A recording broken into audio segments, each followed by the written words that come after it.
Halo, assalamualaikum warahmatullahi wabarakatuh. Selamat malam ya buat teman-teman semuanya, khususnya yang selalu menantikan video-video terbaru atau updatean terbaru dari channel Susi. Terima kasih banyak ya buat teman-teman semuanya yang selalu mensupport, mendukung tentang channel Solusi Utang.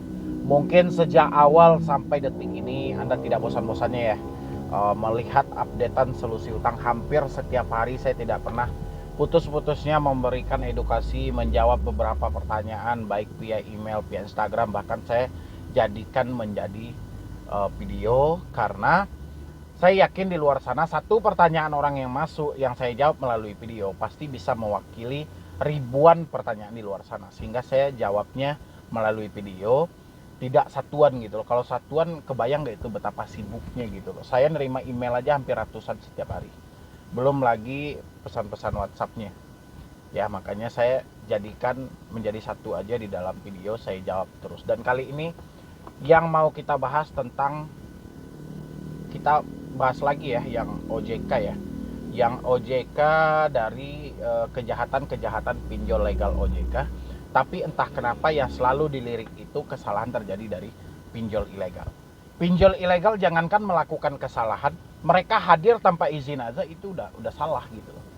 Ya, yang menjadi permasalahan kita hari ini pinjol yang sudah berizin dan terdaftar, tapi kenapa selalu dibiarkan? Ini yang mau kita bahas, dan nanti ada beberapa email yang mau kita baca dan sekalian kita bahas juga sama-sama, dan teman-teman juga berikan komentar ya, menurut Anda bagaimana, apa yang seharusnya untuk kedepannya gitu ya, supaya ini terjadi lebih baik lagi dan lebih bisa lagi pinjol bermanfaat bagi kita semuanya ya. Dan sebelumnya saya sampaikan juga buat teman-teman semuanya yang mau berlangganan di channel ini, tinggal klik tombol gabung yang ada di bawah nama channel, nanti akan mendapatkan akses bergabung di grup WhatsApp ya. Yang belum mensupport silahkan.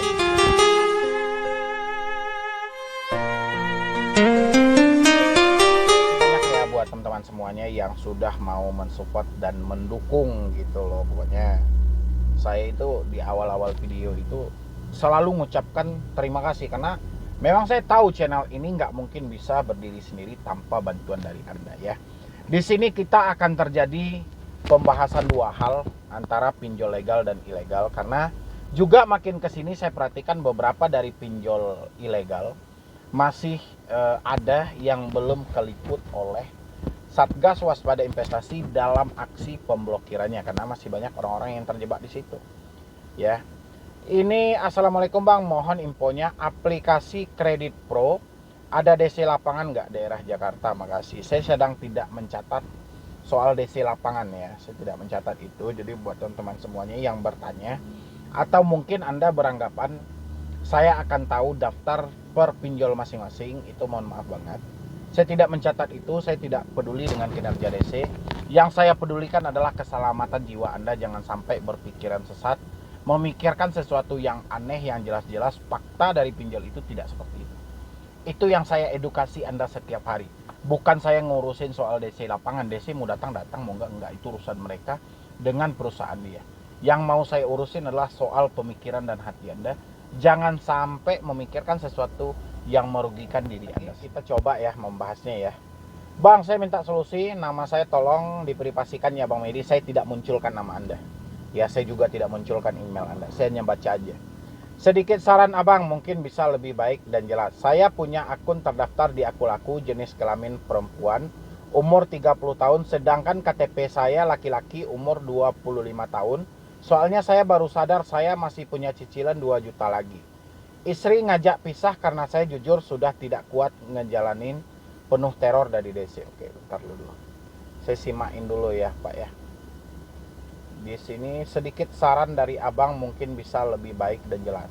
Saya punya akun yang terdaftar di Akulaku, jenis kelamin perempuan 30 tahun, umur 30 tahun. Sedangkan KTP saya laki-laki, umur 25 tahun. Soalnya saya baru sadar, saya masih punya cicilan 2 juta lagi. Istri ngajak pisah karena saya jujur sudah tidak kuat menjalani penuh teror dari DC. Saya nggak ngerti Pak pertanyaan Anda. Nanti kalau Anda nonton video ini bisa Anda perbaiki lagi ya pertanyaannya ya, supaya lebih bisa saya memahaminya. Oke. Ini ada lagi dari mana nih? Selamat malam Kak, malam ini saya dapat ancaman dari DC, tapi dia tidak menyebutkan dari aplikasi. Dia mengancam mau membunuh orang tua saya, saudara-saudara saya harus gimana Kak? Saya bingung, saya takut kalau sudah membawa-bawa keluarga. Soal galbay pinjaman itu kan urusan saya, bukan keluarga saya. Saya harus apa Kak? Anda harus tenang, gitu loh. Ya, Anda harus tenang. Pertama, mereka tidak menyebutkan nama aplikasi, berarti tidak jelas gitu loh. Ngapain Anda ketakutan? Kalau saat ini Anda diteror via email, via telepon, via WhatsApp dan segala macam, tutup aksesnya. Udah selesai gitu loh. Ya. Kalau soal kematian ini segala macam ancaman pembunuhan, kita ini negara hukum loh. Tidak ada berlaku hukum rimba yang ada di Indonesia ini. Ya, jadi jangan takut-takut dengan hal-hal yang tidak ada kejelasan dan kebenarannya.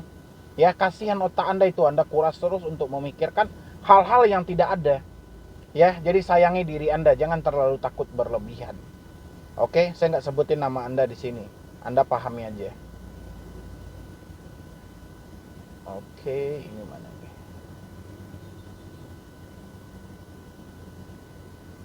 Sini, ini ada lagi nih. Ini dari Bantu Saku. Assalamualaikum Bang, saya tidak ada pinjam di Bantu Saku, tapi ada WA ancaman atas nama aplikasi Bantu Saku. Padahal saya bermasalah dengan aplikasi Ada Kami.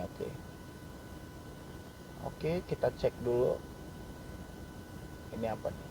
Minta sumbangan buat bayar hutang kau ini di Bantu Saku. Saya nggak punya hutang di Bantu Saku. Masih bisa disebut manusia atau tidak kau? Sudah diingatkan berkali-kali bayar hutang kau, tidak ada otak juga kau. Tunggu keluarga dan kantor kau tahu hutang kau ini. Ku buat malu kau seumur hidup. Bayar tagihan di Bantu Saku kau. Bantu Saku. Ini si DC-nya ngawur. Udah dibilang orang tidak ada minjam di Bantu Saku, masih juga dibilangin Bantu Saku. Kan bodoh gitu loh. Innalillahi wa innalillahi raji'un. Telah meninggal dunia saudara. Pada hari ini beliau meninggalkan hutang di aplikasi. Mohon bantu kepada Anda sebagai saudara, kerabat, bahkan keluarganya agar melunasi hutangnya. Mungkin Anda semua bisa berpartisipasi dengan kerabat agar tenang di alamnya. Bantu Saku. Kan anjing. Ya, yang mendapatkan pesan chat seperti ini, saya harap berhenti dulu membayar, karena ini sudah tidak layak untuk Anda bayar. Minta sumbangan buat bayar hutang kau ini di Bantu Saku. Dia masih kayak mana ya? Masih kekeh bahwa orang ini ngutang di Bantu Saku ya. Sekarang OJK saya munculkan ini di sebelah saya. Saya minta verifikasi dari OJK bagaimana soal aturan Anda tentang 3 larangan yang tidak boleh dilakukan oleh debt collector. Sekarang kita menemukan lagi, ini tidak main-main dari pinjol legal yang telah ada di daftar Anda gitu loh. Ya, silahkan Anda perjelas nanti. Jangan menjadi pura-pura nggak tahu. Ya, kalau OJK bilang, wah itu bukan, atau dari pihak Bantu Sakunya menyampaikan itu bukan kami, itu inisiatif dari debt collectornya. Saya nggak peduli itu sesuai dengan aturan OJK. Kata OJK dia akan mengirimkan surat tertulis. Nanti selain saya upload di YouTube ini, saya akan upload juga di Instagram saya. Dan saya akan tagkan OJK Indonesia. Ya, karena yang bersangkutan tidak merasa minjam di Bantu Saku. Yang bersangkutan hanya meminjam di Ada Kami. Kenapa Bantu Saku yang kepanasan gitu loh. Ini panas pula stang pada mesin gitu loh. Ya, yang pihak Ada Kaminya santai-santai aja kok malah pinjol aku laku pula, Bantu Saku pula, mohon maaf ya, Bantu Saku pula yang sibuk gitu kan. Ya, silakan OJK sesuai dengan 3 larangan yang Anda munculkan. Bang, saya minta solusi terbaik untuk mengatasi pinjol aku laku Kredivo, Shopee Paylater Bang. Ini saya terjerat di 3 pinjol itu Bang. Posisi saya sedang pas-pasan dan gaji hanya bisa buat makan satu keluarga saya, dan saya hampir 2 bulan belum bayar pinjolnya Bang, dan saya diteror melalui WA Bang. Saya minta solusinya terbaik. Apakah saya harus galbay atau gimana? Anda kenapa ini gitu loh? Ya, ngapain lagi Anda tanya kepada saya apakah saya harus galbay atau tidak? Sementara di atas Anda sudah menjelaskan itu Bang, posisi saya sedang pas-pasan, gaji hanya buat makan satu keluarga saya Bang, dan saya hampir 2 bulan belum bayar pinjol. Terus Anda tanya lagi. Ya, saya bilangin Anda bayar hutang Anda bilang gaji saya pas-pasan Bang. Itu kan sudah ada jawabannya. Ya, Anda kan sudah jawab bahwa memang ketidakmampuan dan ketidaksanggupan. Ya sudahlah, berarti fokus dulu lah menghadapi kondisi hidup Anda gitu loh.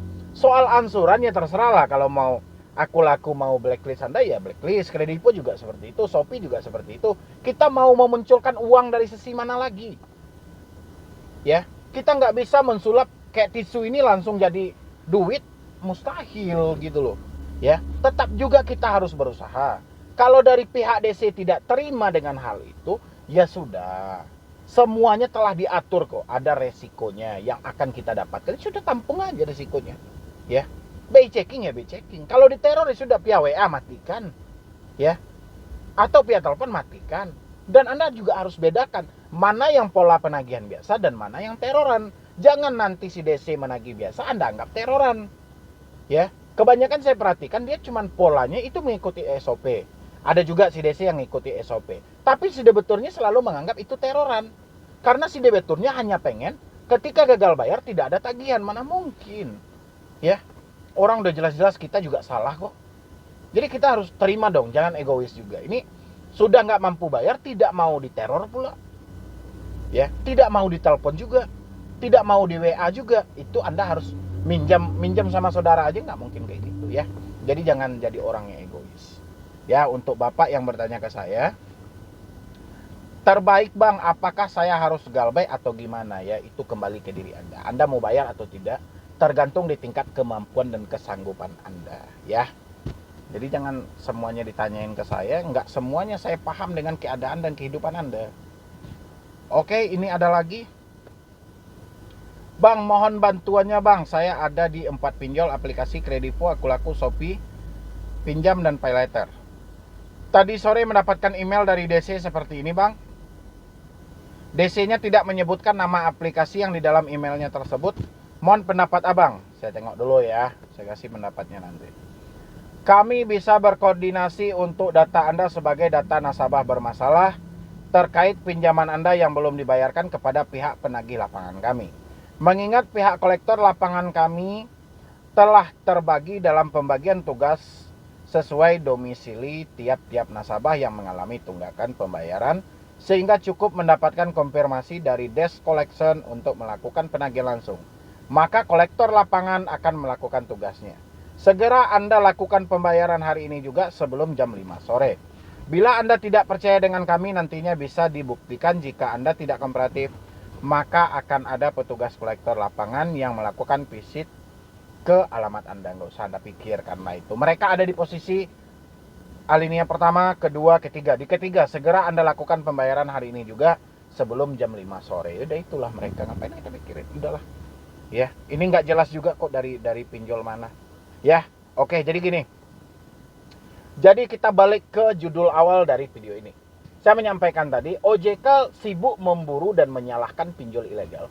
Sementara OJK lupa, yang paling memberatkan detik ini adalah pinjol legal resmi yang dikeluarkan izinnya oleh OJK. Mulai dari penerapan bunganya, dendanya, sampai segi penagihan. Ya, yang nomor 3 ini cukup luar biasa. Terkadang pihak pinjol bekerja sama dengan pihak ketiga yang tidak ada kapasitas otaknya sama sekali gitu. Ya, sampai terjadi 2 kali di daerah Surabaya, 2 debitur nekat akibat kementokannya. Ya kita memang nggak tahu ini terjadi dari pinjol mana. Yang jelas katanya pinjaman online, berarti mencakup semuanya. Ya, jadi OJK jangan hanya melirik di satu sisi aja. Ini kesalahan dari pinjol ilegal. Jangan seperti itu. Ya, OJK itu telah mengeluarkan beberapa aturan. Sudah saatnya aturan Anda itu dipertegas, benar-benar ditaati oleh pelaku jasa keuangan. Ya, atau PUJK Anda. Kalau tidak ditaati, berarti Anda tidak dianggap selama ini. Percuma kita ada lembaga otoritas jasa keuangan, segi dari pinjol aja kacau ada di Indonesia. Ya, untuk apa Anda mengeluarkan ini perlindungan? Kita mengawasi perlindungan konsumen, kita mengawasi sektor ini, kita ngawasi sektor ini. Urusan pinjol dari kemarin-kemarin, dari dulu-dulu, bertahun-tahun nggak pernah selesai. Ya, silakan OJK perbaiki sistem Anda. Kalau tidak OJK memperbaiki juga buat teman-teman yang gagal bayar, saya harap kalau sempat Anda diteror dan itu mengacu kepada 3 larangan yang diposting oleh OJK, saya berharap semuanya berhenti membayar. Ya, karena OJK di dalam itu kalau misalnya ada pinjol legal mereka yang melakukan 3 larangan dari mitranya, mereka akan mencabut izinnya, itu tingkat terberatnya. Mereka akan mengirimkan somasi surat tertulis sampai mencabut izin. Ya, berarti kita anggap aja pinjol yang telah meneror dan menakut-nakuti Anda via WhatsApp itu adalah pinjol ilegal. Walaupun mereka ada di daftar pinjol legal. Tapi cara penagihan mereka itu kan sudah dilarang. Ya, dan kita wajib stop terhadap pinjol ilegal. Kayak gitu aja lagi Anda mengambil inisiatif. Kalau Anda menunggu solusi dari OJK, saya yakin nggak akan ada. Ya, mungkin dari saya cuma itu aja buat teman-teman semuanya. Yang penting kuatkan mental Anda, jernihkan pikiran Anda. Jangan melakukan tindakan-tindakan yang merugikan diri Anda sendiri. Ya, jadi sekian dulu dari saya, Medi Broni. Wassalam.